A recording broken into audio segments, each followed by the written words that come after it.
Season 2 of The Crown, the TV series about Queen Elizabeth II and the House of Windsor, will be released in its entirety by Netflix on December 8 and will be available for streaming to Netflix subscribers. The first season was a huge hit, winning 3 Emmys and 2 Golden Globes.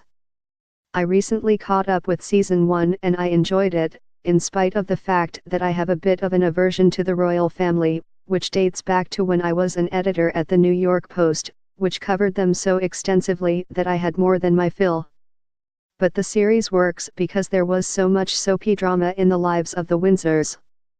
It's what Tim Sommer of The Independent calls a historical English accented drama, and it's one of the best to come along in a while.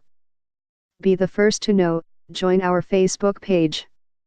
Function, D, S, ID, var JS, FJS equal D get elements tag name, S, 0, if, D get element bid, ID, return, JS equal D createlment, S, JS.ID equal ID, JSSRC equal / connect facebook.net/n_us/ all JS number XFBML equal 1 and app ID equal 1634148068997, FJS parent node insert before, JS, FJS, document, script, Facebook JS SDK. While the Queen has always seemed like the blandest of humans in public, The Crown manages to turn her into a compelling character.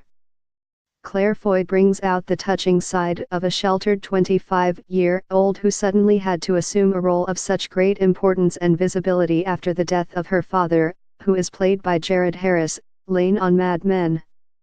Matt Stone, a former Doctor Who, is very sexy as her charming but restless husband, Prince Philip.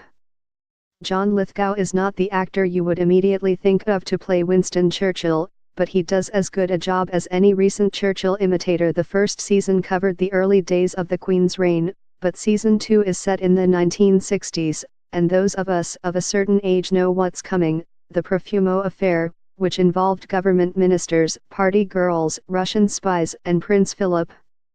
One of the party girls, Mandy Rice Davies, eventually converted to Judaism, married an El Al steward, and opened restaurants and nightclubs in Israel. Although it's unlikely that the series will follow her to Tel Aviv, The Crown is a great deal of fun, but one infuriating aspect is its refusal so far to focus on the Duke of Windsor's Nazi sympathies.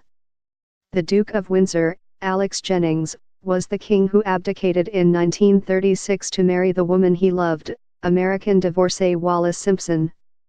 The series details how most of the royal family hated the Duke for his abdication, but it doesn't show how he embraced the Nazis, going on a tour of Nazi Germany, talking about how England was going to lose the war and trying to cut a deal with the Third Reich to become king again. As Sommer wrote, the first requirement of any big head, first, do no harm. In other words, although bending some facts to fit the narrative may be essential, one should avoid making any deeply offensive errors. And there's a big, fat one in The Crown. Let's hope this error is corrected in season 2.